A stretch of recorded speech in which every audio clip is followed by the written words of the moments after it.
নমস্কার, মিষ্টি দিদির হেসেলে সবাইকে স্বাগত। তো একটু তোমাদের মিষ্টি দিদি কিন্তু আজকাল একটু ইরেগুলার হয়ে গেছে। কি করব বলো, আমার শাশুড়ি মায়ের শরীর ভীষণই খারাপ। ওনার ডান সাইড মানে right leg and right hand দুটোই মানে হয়ে গেছে, কি বলে, ফিজিওথেরাপি করতে হচ্ছে। মানে ওনার একটা স্ট্রোক মতো হয়েছে, যার ফলে মানে ফুল প্রেশারটা আমার উপর পড়েছে, যার ফলে আমাকে একটু রেগুলার হয়ে গেছি। যাই হোক, সবাইকে শুভ নববর্ষের প্রণাম বড়দের জন্য, আর ছোটোদের প্রচুর প্রচুর ভালোবাসা জানিয়ে আজকে যেহেতু শুভ নববর্ষ, মাছও শুভ জিনিস, তাই তোমাদের কাছে আমরা জেনারেলি সবাই পাবদা মাছ খেয়ে থাকি বিভিন্নভাবে। তোমাদেরকে আমি আগেও বিভিন্ন রকমভাবে দেখিয়েছি। তো আজকে একটু অন্যরকমভাবে করব, যেহেতু আজকে একটু স্পেশাল ডে। বলো, বাড়ির প্রত্যেকে তো একটু চায় কাজকর্মের মধ্যে একটু খেতে। তো যাই হোক, তোমাদের সঙ্গে যেহেতু আমি করছি তাই তোমাদেরকে একটু শেয়ার করছি, মনটা মানছে না। যাই হোক, তাহলে চলো, দেখতে পাচ্ছ এতগুলো মাছ নিয়ে এসছে, সেগুলো কাটা হয়ে গেছে। শুধু এখন কতগুলো মাছ একটু সাইজ করতে হবে। যাই হোক, করে আমি তোমাদের কাছে ফিরে আসছি কিভাবে বানাচ্ছি।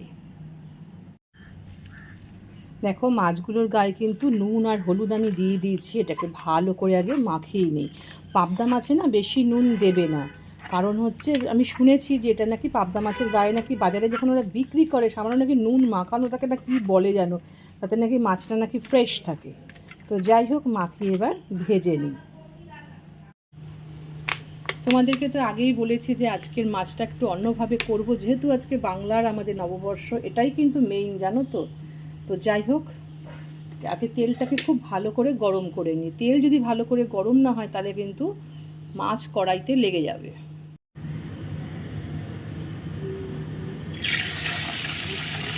বেশি কিন্তু এগুলো ভাজতে লাগে না, খুব নরম মাছ, জানো তো। আর গায়ে কিন্তু ফেটে ফেটে আছে, দেখো আমি দূরে সরে গেছি।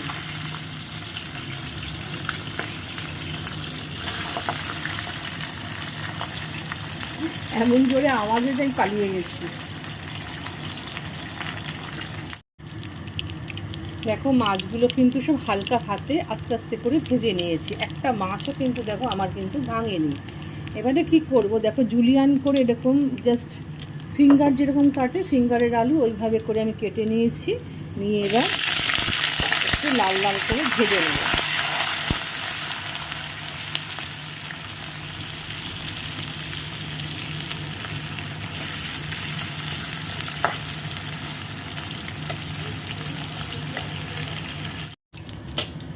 দেখো, দেখতেই পাচ্ছ যে আলুগুলো কিন্তু আমি ভেজে তুলে নিয়েছি।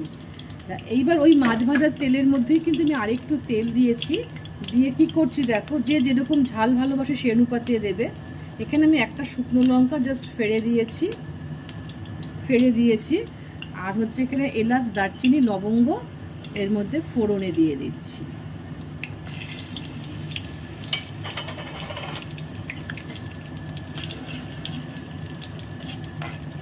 তেলটা কিন্তু খুব ভালো করে গরম করে নেবে, নইলে কিন্তু কাঁচা তেলের গন্ধ আসবে। আর এবারে দিয়ে দেবো এর মধ্যে একটু বেশি দিইনি, আমি আধখানা কোচানো পেঁয়াজ। পুরো জিনিসটাই খুব মাইল্ডভাবে করব, কারণ গরমও রয়েছে, গরমের কথাটা মাথায় চিন্তা করে রাখতে হবে। তো সেই জন্যে কিন্তু আমি সেই চিন্তাভাবনা করে, পেঁয়াজ কিন্তু আরও দেয়া যেতে পারতো, কিন্তু আমি দিচ্ছি না। তো অল্প করে দিচ্ছি এর মধ্যে পেঁয়াজ। আর কি দেবো দেখো, এখানে ছোট এক বাটি পাকা টমেটো একদম গ্রেটারে কুড়িয়ে নিয়েছি। কুড়ানো ঠিক না, এটাকে একদম পিউরি টাইপের করে নিয়েছি।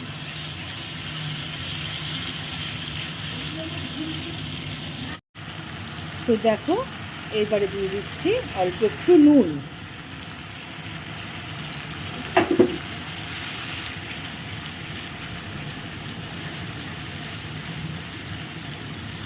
আর দিয়ে দেবো অল্প একটু হলুদ। এখনও বুঝতে পারছো কি তোমরা কি তৈরি করব? তো বিভিন্ন রকমের কিন্তু তোমরা পাবদার প্রিপারেশন খাও। তোমরা আমাকে কিন্তু জানাবে যে এই প্রিপারেশনটা তোমরা খেয়েছো কি না। ভালো করে টমেটোটাকে কষিয়ে নিচ্ছি তেলের মধ্যে, যাতে টমেটোর বা পেঁয়াজের কাঁচা গন্ধ না থাকে।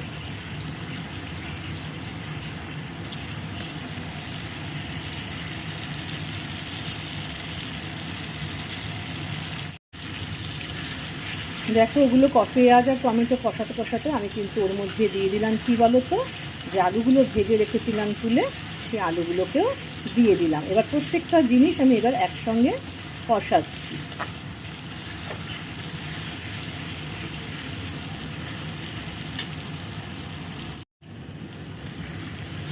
তো এইবার এর মধ্যে কি দিয়ে দিচ্ছি দেখো, এই দেখো এটা কি বলো তো, নারকোলের দুধ করেছি, সেটা হচ্ছে নারকোলের ছিবড়ে, আর এইটা হচ্ছে নারকোলের দুধ।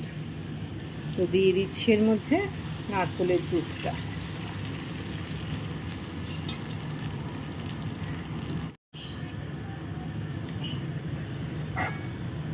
এই ঝোলগুলো না একটু গা মাখা মাখা হয়, আর প্রচণ্ড ঝালও হয় না, আবার মিষ্টি মিষ্টি নারকোলের যে মিষ্টির ভাব সেটাও থাকে।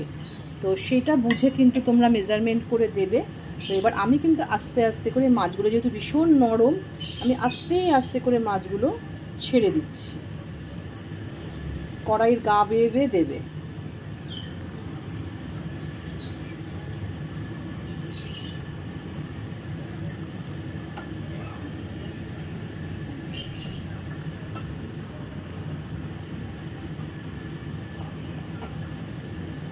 ব্যাস, আমার কিন্তু প্রত্যেকটা মাছ আমি দিয়ে দিয়েছি। দিয়ে এটা একটু ফুটুক। আমার কিন্তু নুন ঝাল মিষ্টি একদম প্রপোর্শন পারফেক্ট আছে। আর মাছগুলো সুন্দরভাবে, আমার কিন্তু এই ঝোলটা যে দেখছো এটা কিন্তু ঠান্ডা হলে অনেকটা টেনে যাবে। তো যাই হোক, আমার কিন্তু কমপ্লিট হয়ে গেছে। তো আমার একটু ঝাল লাগতো, তাই আমি ঝাল একটু লঙ্কার গুঁড়ো দিয়ে নিয়েছিলাম। বেশি খুন্তি দিয়ে নাড়বে না, দেখলে তো আমি সাঁড়াশি দিয়ে জাস্ট একটু নাড়িয়ে দিলাম। এবার আস্তে করে নামিয়ে দেবো। দেখো একেই বোধহয় বলে পাকা হাতের কাজ। আমার কিন্তু একটা মাছও ভাঙিনি, খুব আস্তে করে আমি নামিয়েছি। কারণ হচ্ছে একটু এদিক থেকে ওদিক হলে এই মাছ এতটাই নরম, তুলোর মতো একদম। তো যাই হোক, তোমরা তো দেখলে এটা কি বলো তো, এটা হচ্ছে পাবদা মাছের মালাইকারি করেছি। আমরা চিংড়ি মাছের খাই, আমরা ইলিশ মাছের খাই, বিভিন্ন রকমের খাই মাছ দিয়ে, কিন্তু আজকে করেছি পাবদা মাছ। তোমরা কে কে খেয়েছো পাবদা মাছের মালাইকারি? যদি না খেয়ে থাকো ঝটপট করে আমার মতো করে বানিয়ে নাও। তা আলুটা কিন্তু অপশানাল, তোমরা দিতেও পারো নাও দিতে পারো। তো যাই হোক, আমি একটু আলু দিয়েছি, তো আমার লাগবে, ঘরে আমার ছানাপোনারা একটু খেতে ভালোবাসে। তো যাই হোক, তোমরা এইভাবে বানিয়ে খেয়ে দেখো। আর মিষ্টি দিদির কথা মনে করে একটা লাইক শেয়ার কমেন্ট তো অবশ্যই আমার প্রাপ্য। আর পাশে থাকা বেল আইকনটা নতুন বন্ধুদের উদ্দেশ্যে বলবো যে একটু প্রেস করে দেবে, তাহলে মিষ্টি দিদি নিত্য নতুন রান্নাই বলো বা লাইফস্টাইল বলো বা বিভিন্ন রকম শর্টসও আমি দিই। তোমাদেরও বন্ধু, তোমাদেরকে একটু বলে দিই মিষ্টি বন্ধুরা, আমি কিন্তু মাঝে মাঝে মিষ্টি মিষ্টি একটু শর্ট দিই, তোমরা শর্টগুলো একটু দেখো, ঠিক আছে? তাহলে আজকের মতো তোমাদের থেকে বিদায় নিচ্ছি। তোমরা ভালো থেকো, সুস্থ থেকো, সাবধানে থেকো, নিরাপদে থেকো। আর শুভ নববর্ষে আরও একবার সবাই বড়োদেরকে জানাই প্রণাম, ছোটোদের ভালোবাসা দিয়ে আজকের মতো বিদায় নিচ্ছি। খুব ভালোভাবে আজকের দিনটা কাটাও, আনন্দ করো, মজা করো, মিষ্টি খাও, মিষ্টি মুখ করো, ঠিক আছে? তাহলে চলো, টাটা।